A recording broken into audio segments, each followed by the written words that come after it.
Bismillahirrahmanirrahim. Assalamualaikum warahmatullahi wabarakatuh. Waalaikumsalam warahmatullahi wabarakatuh. Rekan-rekan media yang saya hormati, saya bersama tim lawyer ingin memberikan penjelasan mengenai beberapa poin penting terkait fitnah, tudingan, berita biadab yang saat ini berkembang dan ramai dibicarakan, yang tidak lain tujuannya ingin menjatuhkan bisnis saya. Dan ini merupakan persaingan usaha yang tidak sehat. Selama 3 minggu terakhir, saya berusaha menahan diri, tidak berkomentar terhadap berbagai fitnah, tudingan, berita biadab di media sosial. Alasan saya baru berbicara sekarang karena saya masih dalam proses pemulihan pasca melahirkan. Selain itu, di tengah situasi ini, saya harus menjaga kesehatan mental dan fisik saya agar tidak berpengaruh buruk terhadap anak-anak saya. Selama 3 minggu terakhir, saya melihat fitnahan, tudingan yang terus berkembang hingga memasuki ranah pribadi. Keluarga dan anak-anak saya turut dilibatkan. Bahkan keseluruhan entitas bisnis saya juga menjadi sorotan. Hal ini tentunya sangat merugikan tidak hanya pribadi, tapi juga perusahaan.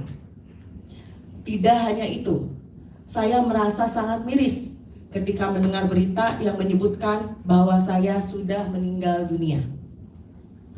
Berita yang sama sekali tidak berdasar dan sangat mengada-ngada.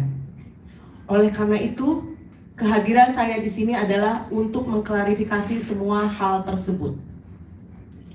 Saya juga ingin menegaskan bahwa apa yang terjadi ini sudah mengarah kepada pembunuhan karakter. Dan saya menyimpulkan sesungguhnya semua ini adalah ingin menjatuhkan bisnis saya dan merupakan persaingan usaha yang tidak sehat, sangat kejam. Sangat keji sekali fitnah semuanya. Selama 3 minggu ini saya berpikir, biarlah saya yang dicaci maki dan difitnah. Tapi saya harus memikirkan nasib ribuan karyawan saya yang menggantungkan hidupnya pada perusahaan-perusahaan yang saya bangun.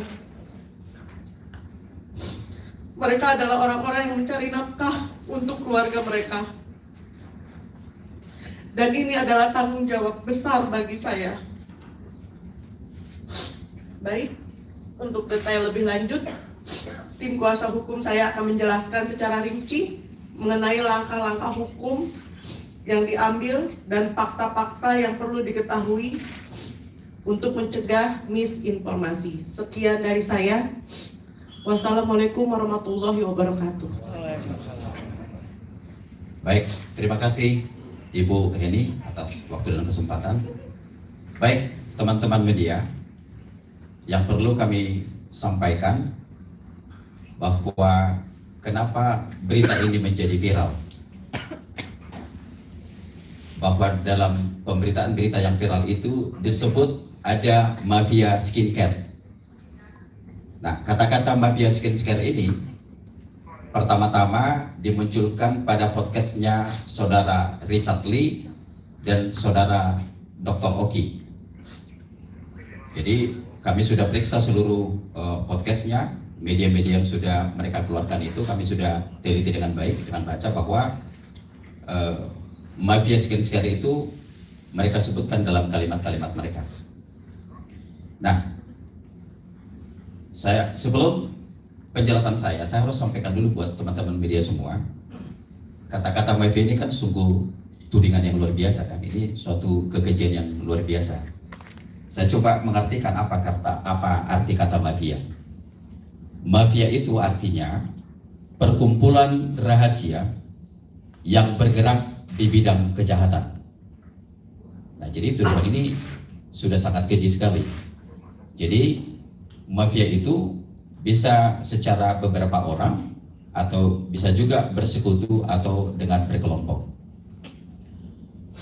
Nah, klarifikasi yang perlu kami sampaikan pada poin pertama, bahwa beredarnya racikan yang berlabel beretiket biru. Jadi teman-teman sekalian, saya sampaikan, Ibu Heni Purnamasari ini kan adalah seorang apoteker. Jadi yang namanya seorang apoteker itu tentu punya izin Bapak Ibu. Dan kemudian Ibu Heni ini karena apoteker dia punya kewenangan untuk namanya meracik, membuat suatu bermula atau membuat suatu obat gitu ya. Tetapi tentu berdasarkan resep dari dokter atau resep dari pesanan dari apotek. Jadi tugasnya seorang apoteker ketika selesai diracik obat itu, formula itu misalnya, obat itu ya. Nah habis itu ditempelkan pada kemasan itu namanya etiket biru, itu yang berlogo biru itu. Arti karena itu memang obat adalah obat keras. Nah jadi ini boleh dipergunakan, boleh sepanjang menggunakan resep dokter. Nah, tugasnya seorang apoteker meracik, membuat formula itu, maka diserahkan kepada, lebih lanjut kepada apotek. Apotek tentu yang punya klinik farmasi. Jadi tugasnya Ibu Heni sebagai apoteker sampai di situ saja. Maka dalam perjalanan menjadi viral berita itu ketika ditemukan ada formula racikan beretiket biru dipergunakan tidak menggunakan resep dokter yang beredar di pasaran. Tegas kami sampaikan, itu bukan tanggung jawab Ibu Heni. Bahwa pada kesempatan ini kami sampaikan dengan tegas juga, Ibu Heni ini punya klinik, punya juga pabrik. Nah, Ibu Heni, coba untuk perjanjian-perjanjian, Ibu Heni ini begitu banyak distributor dan resellernya. Ketika yang namanya yang beretiket biru itu hanya boleh dipergunakan kalau menggunakan resep dokter. Jadi, dan itu tidak bisa diperjualbelikan secara sembarangan. Jadi untuk seluruh kontrak, perjanjian, kesepakatan dengan seluruh distributor kita, seluruh reseller kita, itu kita mengikat ada perjanjian bahwa itu tidak diperjualbelikan dan itu tidak bisa dipergunakan tanpa tidak menggunakan resep dokter. Jadi cukup tegas ya. Maka kalau ada berita viral mengenai etiket biru yang beredar, tentu itu di luar tanggung jawab Ibu Heni. Nah, yang menjadi persoalan hari ini teman-teman semua, bahwa etiket biru itu ditemukan beredar langsung kepada pengguna, kepada konsumen. Nah, karena beritanya viral, sampailah ini kepada BPOM sebagai badan pengawas. Nah, ketika menjadi viral, BPOM turun ke Sumedang, mereka melakukan pemeriksaan.